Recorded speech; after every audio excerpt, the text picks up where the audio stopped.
In 2003, we bought HF Coors and moved it over here and wanted to keep HF Coors alive when it was about to die in Inglewood, California. HF Coors is predominantly a food service industry company, but we also sell products to the public through our store and the internet. And we have another leg, which is selling mugs to various people around the country, including Ellen DeGeneres and the U.S. government, the U.S. Navy, the Coast Guard. Here we have the mug we're decorating for Air Force One that she just finished applying the decals.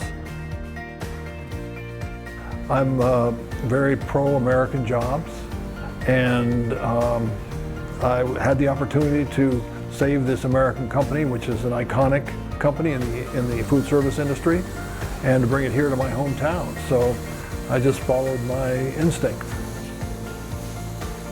I regret the day that I have to really retire.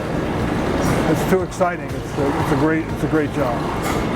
It's a wonderful job. Creative, yet engineering and crafty. A lot of good people in this industry.